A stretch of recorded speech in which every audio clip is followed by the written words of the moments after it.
Hey everybody, it's Jim Halterman from TV Guide Magazine. I'm here with Dolly Parton. Good morning, Dolly.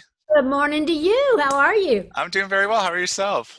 We're good. Talking about your songs, this show Heartstrings, they're all based on your songs. And I want to know when you do sit down to write, do you think of a story you want to tell? Do you think about the emotion you want to put out there? What comes first for you when you're doing this? Well, I think it's different for every writer, and it's different for me at different times. Sometimes I'll get a great melody, and I think, "Ooh, I love that melody," and I got to think of a story for it. But then sometimes I'll get a great idea for a song, just thinking, "Oh, that would be a great story to tell," and then you kind of work it. But usually for me, I'll get kind of start singing a tune, and words will start to come. So it just kind of varies. But I love to write. I've been doing it all my life, so I don't have any real set patterns. Right. And with Heartstrings, I know whenever I watched an episode, I would usually listen to your song. It was in the episodes a lot, but I would also just stop it and go listen to the full song. And tell me about These Old Bones because have a feeling there's got to be some inspiration there for that story in the song and in the movie. Well, I have to say that's my favorite one of the whole series Okay. because I love that. I recorded that. As you say, you probably went back and you saw that I recorded that several years ago.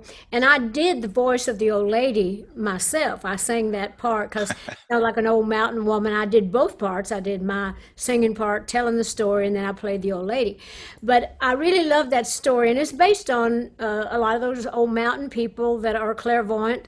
And we had relatives like that. My mother was very psychic. A lot of my relatives, and some say I have that gift as well. So my old Bones character was very near and dear to my heart, and so I really took a lot of pride in that one. And I think Kathleen Turner killed it. Nobody could have done it like she did. People were shocked how she just took that and made that so her own. So she deserves an award, and I hope she gets it. Yeah, I do too. Did you have dialogue with her about her playing the role and how she wanted to approach it?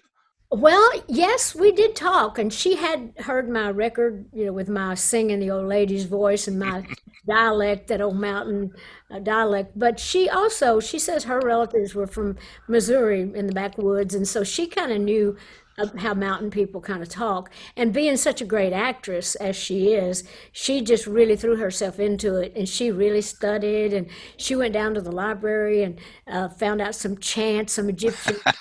She kind of added a lot of her own flavors in to the movie that had nothing to do with me. But I thought, wow, she's into it now, that some gypsy chant type things. And so she really threw herself into the character, and she became that old lady every day. She would come in and they'd get her all padded up and get her teeth all yellowed up and get her wrinkles all on. And she'd just sit there. And I thought, wow, that takes a lot for a person to be able to come that far down or to get that far into the character. But she spent hours getting ready, and then she stayed in character all the live long day. Yeah.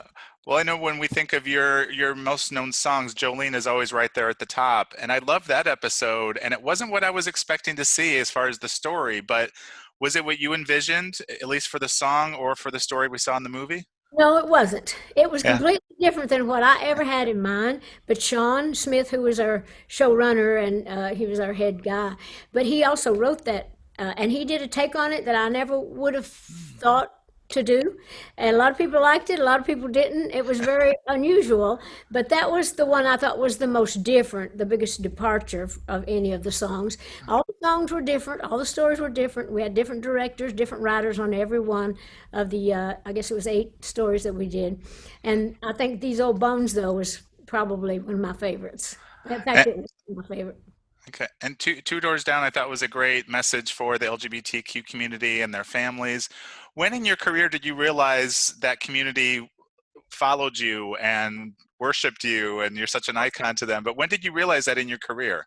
Very, very early on, back in the early 80s, when I started going to California, going to the places like the Roxy and doing different things, I realized that I had a gay following over there. A lot of the ones that like to dress up too, a lot of drag queens got a kick out of me because I think they love being able to kind of feel like it was okay to dress up. If I can dress up, they can dress up. So I've always had that following, and I've always loved them, and we've always had a wonderful relationship.